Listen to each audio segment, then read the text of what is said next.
So in conclusion, and it's 101, so it's about time to have a conclusion. When we started seeking stories, I got a plethora of stories from people who would say that when I was at my dark time, when I was going through the deepest, darkest time of my life, I wanted death. And if this were legal for me at that time, I probably would have asked for it. If I qualified, I would be dead. So people go through these times in their life. And there's many stories, like, we have that website that we had set up with this, and also for my blog.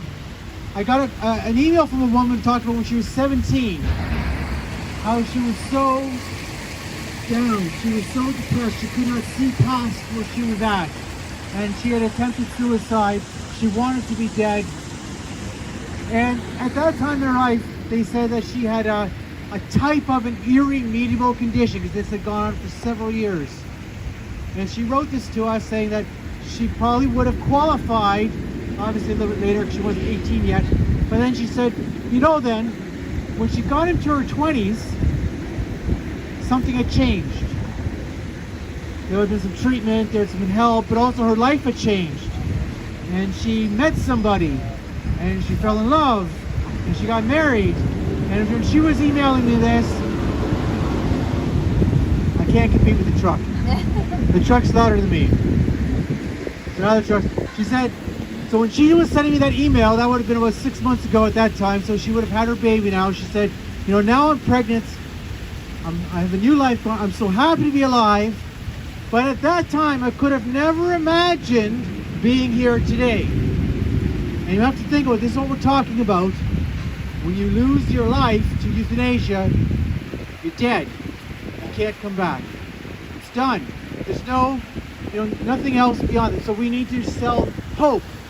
We need to sell vision of life is worth living.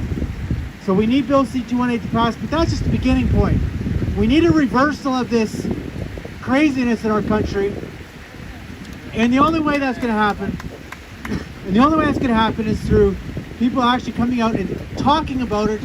We need more stories from people who've gone through these situations and are now happy to be alive. But we also need the stories from families such as Margaret Marcillo, who suffered so greatly after her son Cano died.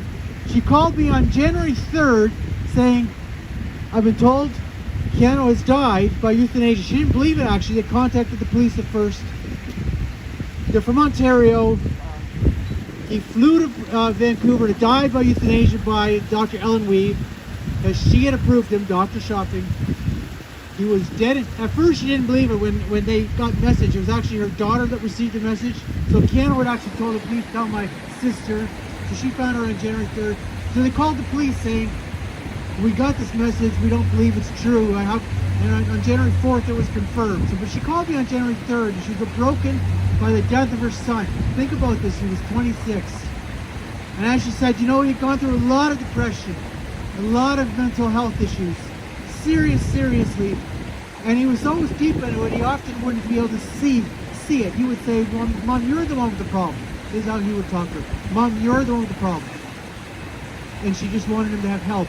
Anyway, the point is that she kept on saying to me, I always thought, but in a few more years, maybe he'd be coming out of it a bit. But of course, he's dead. You don't come out of that. So this is where we have to recognize. It comes from our talking about it and telling the stories that people will start changing their mind. Because the concept that this is all about choice, autonomy, freedom, that's a lie, and a lie. It's not about choice, autonomy, and freedom. It's never about autonomy when someone else kills you. Right? There's a choice when someone's going through the deepest, darkest time of their life. And I'm not questioning how people suffer.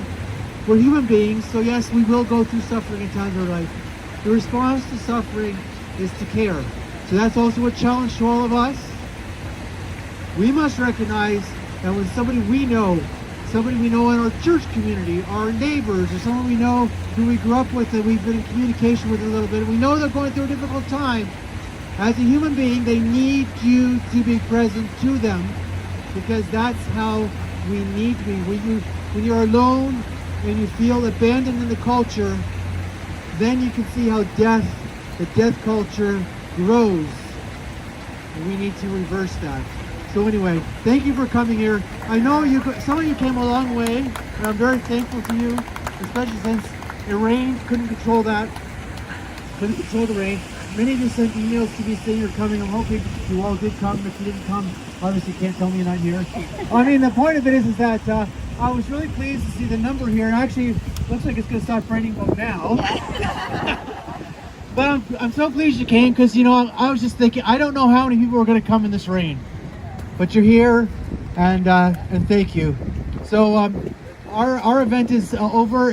You can go to my Facebook or Euthanasia Prevention Coalition's Facebook, or you can go to the parliamentary, CPAC. You go to CPAC, you'll see our interview for this morning. It went really, really well. And let's just hope for a better Canada tomorrow. Thank you.